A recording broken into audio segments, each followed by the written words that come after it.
The wedding hall shimmered with chandeliers, their golden light spilling a polished velvet marble floors. Everything looked expensive, almost unreal to Amir, as though he had stepped into a world far above his station. Waiters in crisp white jackets carried trays of champagne, their shoes clicking on the marble, while a string quartet played softly in the corner.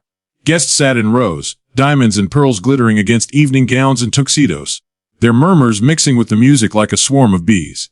The air itself seemed heavy, scented with roses and sandalwood, and yet for Amir, none of the luxury softened the knot in his stomach. He stood stiffly at the altar. A young man of 22 whose life until now had been nothing but scraped meals, overdue tuition bills, and sleepless nights spent wondering how long he could survive the endless cycle of poverty. His suit hung awkwardly on his thin frame, one sleeve slightly longer than the other, as though mocking the fact that it had been borrowed from a friend. His shoes pinched his toes.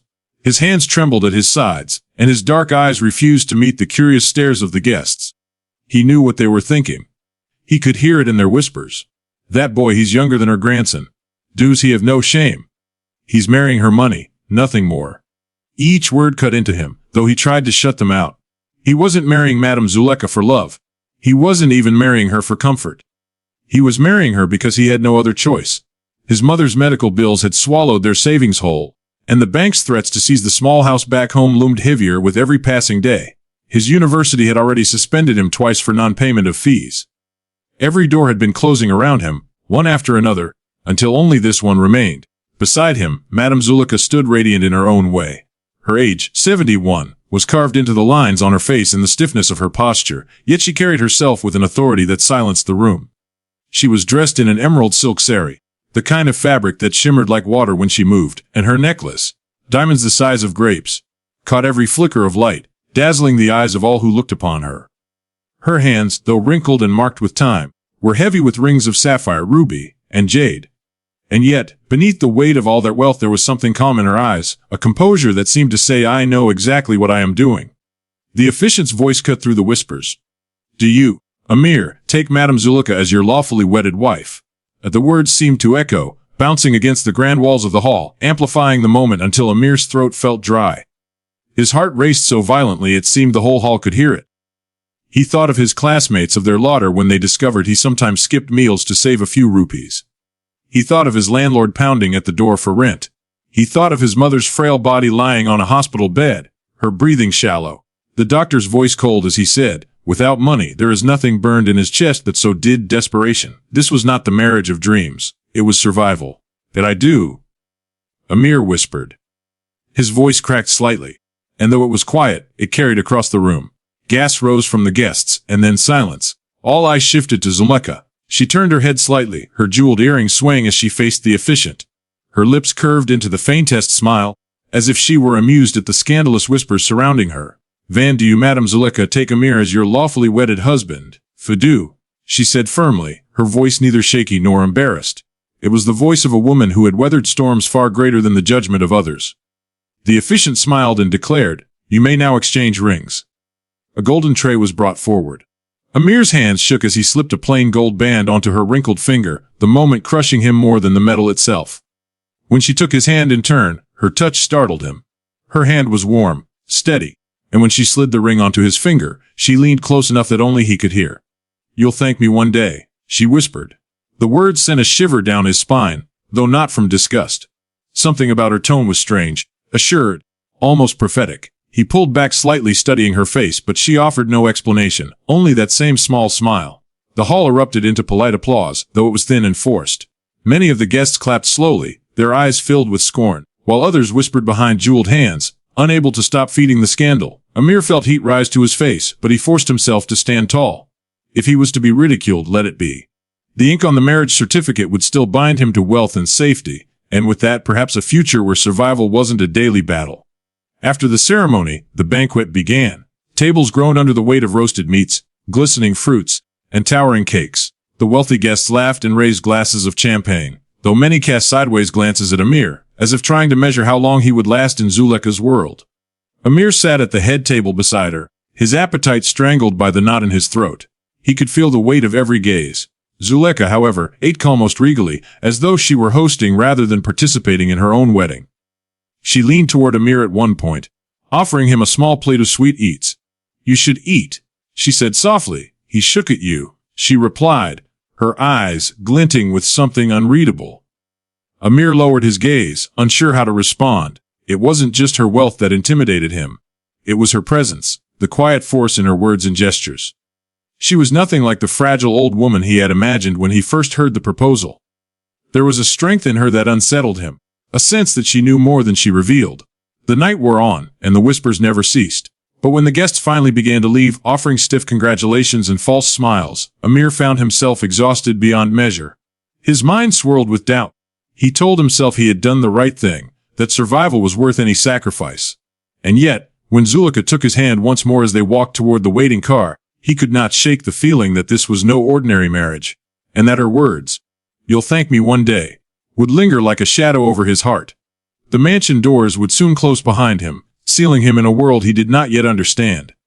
And though the weight of money had been lifted from his shoulders, another, far heavier burden was settling in its place. The mansion was silent that night, the kind of silence that feels alive, pressing against the ears and pulling at the edges of the mind. 7 days had passed since the wedding, and Amir still hadn't grown used to the sheer vastness of the house. It was more palace than home, its corridors long and winding, its ceilings stretching upward like a cathedral's. He often caught himself whispering as he moved through its halls, afraid his own voice might echo back at him. That night, sleep refused to come. He lay on the wide bed, sheets softer than anything he'd known, staring at the carved ceiling above. Every shadow seemed to move, every creak of the house reminding him he was out of place here. Zulekha's presence lingered even when she wasn't in the room. She had been kind, unexpectedly so, but her kindness carried with it an undertone of something else, something he couldn't name. She smiled at him often, not with the sweetness of a new bride but with the calm certainty of someone who already knew the end of a story. It was close to midnight when Amir found himself rising from the bed. He padded barefoot across the carpet, listening to the muffled silence. His eyes drifted toward the east wing, a part of the mansion he had never been allowed to enter. The oak doors there were always locked, their polished brass handles gleaming in the candlelight. Zulekha had told him once, in passing, "That part of the house isn't for you." The words had been gentle yet final, and so he had obeyed. Until now, curiosity noted him. Tonight the forbidden wing called louder than ever, as though the silence itself was urging him forward. He walked slowly down the hall, each step echoing faintly. When he reached the oak door he hesitated. The handle was cool beneath his palm. To his surprise it turned easily. For the first time, the door yielded to him. The air inside was different. It smelled faintly of sandalwood, but beneath it was something older. Dust, parchment, time itself. Candles lined the walls, though he had never lit them, their flames swaying as though they had been waiting for him. The room was vast, its ceiling arched and painted with stars that seemed to shimmer faintly in the glow. The walls were lined with portraits. At first, Amir thought them ordinary family paintings, the kind wealthy people often commissioned. But as he stepped closer, his breath caught. They were all of Zulekha, at 20, at 30, each one painted with striking realism. In every portrait she looked breathtaking, her dark eyes alive with a kind of fire. The artist had captured her not just in likeness but in spirit, and Amir felt as though those painted eyes followed him as he moved along the wall. He paused at one in particular. It showed her in her 30s, wearing a ruby necklace that still rested in a glass case downstairs. Her expression in the painting was serene, almost otherworldly, and the longer Amir stared, the more he felt that she was studying him, silently waiting. Then his gaze moved to the last painting on the far wall, and his stomach lurched. It was not of Zulekha, it was of him. The boy in the painting couldn't have been more than 3 or 4 years old, with wide, dark eyes and a face that was unmistakably his own. His tiny hands clutched a toy horse, and there was a smile on his lips, innocent and childlike. In fine calligraphy, was a datey 1999. The blood drained from Amir's face. His chest tightened. That was the year he had been born. He stumbled back, his breath shallow, his mind clawing for explanation. How could this be? He had never been here before, never posed for such a portrait. And yet the likeness was undeniable. So perfect it could have been painted from life. His heart thudded in his ears. A cold sweat broke across his skin. Behind him a soft voice spoke. "You were always destined to come back to me, Amir." He spun around. Zulekha stood in the doorway, her figure framed by candlelight. She wore a flowing robe of midnight blue, and her silver hair was loose around her shoulders. Her eyes glimmered with an intensity that froze him where he stood. What is this?" Amir's voice cracked, his words trembling as much as his hands. He pointed the painting. "How do you have this? Why me?" As she stepped into the room, her bare feet silent on the marble floor. The candlelight touched her face in strange ways, softening the lines, smoothing the wrinkles. For a moment, Amir thought her features seemed younger, impossibly younger. You think you married me because of money, she said, her tone calm, almost gentle. And perhaps that is partly true. But I married you because I was waiting. Waiting for you. Her words pressed against him like a weight. Amir shook his head. This doesn't make sense. I wasn't even born when that painting was made. Zulekha smiled faintly. Time doesn't move in straight lines, my dear. Some of us learn that sooner than others. I knew you before you were even born. You belum ever skid at that altar. Amir's skin prickled.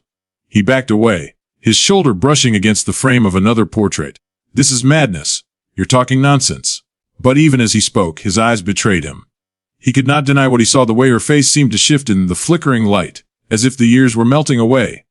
Her skin looked smoother, her posture straighter. Her voice, though still calm, carried a strength that rattled some deep inside him. She took another step closer. You've felt it, haven't you? That pull toward me. That shiver when I touched your hand. You think it was fear, but it wasn't. It was recognition. You and I have been bound together far longer than you've lived in his chest. He wanted his heart hammered in his chest. He wanted to run, but his legs felt rooted to the floor. The air seemed thick, heavy with her words, as if the walls themselves leaned in to listen. Her hand lifted, slow and deliberate, and for a moment Amir thought she might touch his face. He flinched, but she stopped short, her fingers hovering inches from his skin.